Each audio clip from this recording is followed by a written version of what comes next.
Welcome back to Fantasy Football 321, everybody. I'm your host, Jared Morris. Now, we're about to embark on Week 4, which is the first week where there are bye weeks. And this week we have the Cowboys, the Chiefs, the Buccaneers, and the Vikings all not playing. So what that means is obviously there's a smaller player pool for everybody to set their rosters with. So it's really the first week where you probably have some tough decisions and where you probably really have to go out there on the waiver wire and try and find some replacement. So what I want to talk to you about today is 3 guys that I think can really help you this week based on their production and their matchups. 2 guys who are on buys this week that if you have to drop them to fill in, I think that you can pretty much safely do it. And then also I'm going to give you my one piece of advice on why running back depth is so important. So let's talk about 3 guys that I think can really help you this week. And the first one is at quarterback, and we're going to go to Oakland. Yes, I said quarterback in Oakland. And we'll talk about Bruce Gradkowski. Now, I know that the numbers aren't overwhelming. I mean, he's got a 50% completion percentage. He's only thrown 2 touchdowns to go along with 2 interceptions over the last 2 weeks. There's nothing spectacular. But what is spectacular is his matchup. Oakland plays Houston this week. Houston is giving up over 360 passing yards per game. Everyone is throwing on Houston.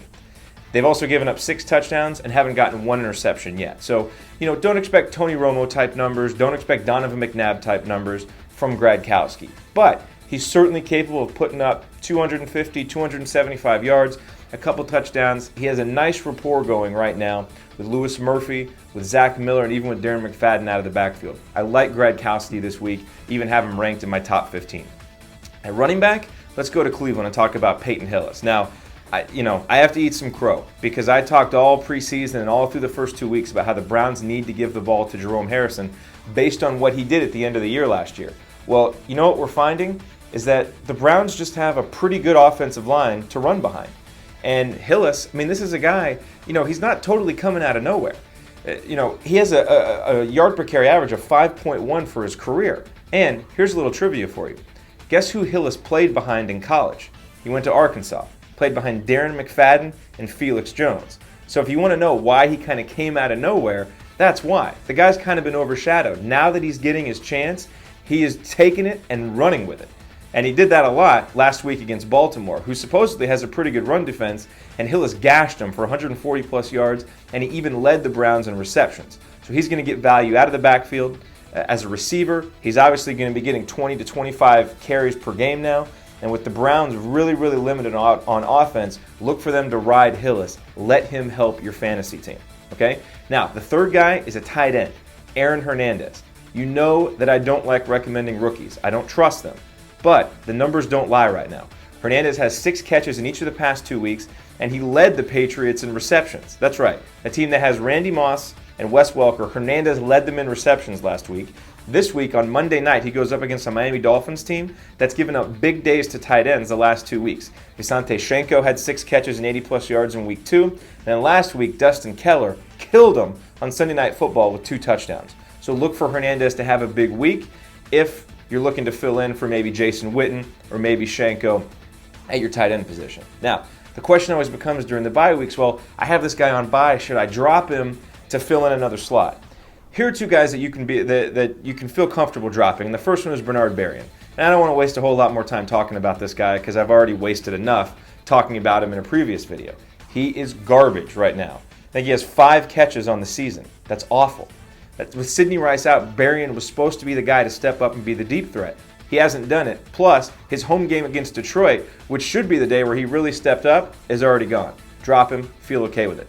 Now, the next guy is a guy that you may have even spent a high draft pick on. I know in one league, I did. It's Felix Jones. Look at Felix Jones' rushing attempts. He went from 10 in week 1 to 8 in week 2 to 7 last week. Marion Barber, on the other hand, his touches are going up.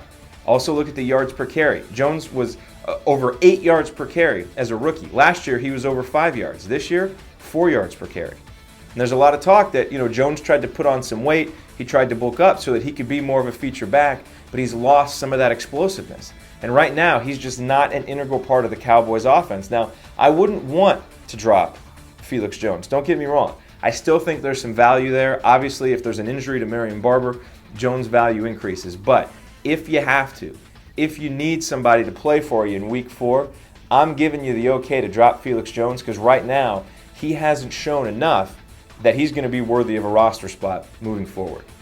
Okay, now let's talk about my one piece of advice, and that is running back depth is so important, and you especially start to see it as we get into weeks 4 and 5 and 6 and even further out, and with the bye weeks.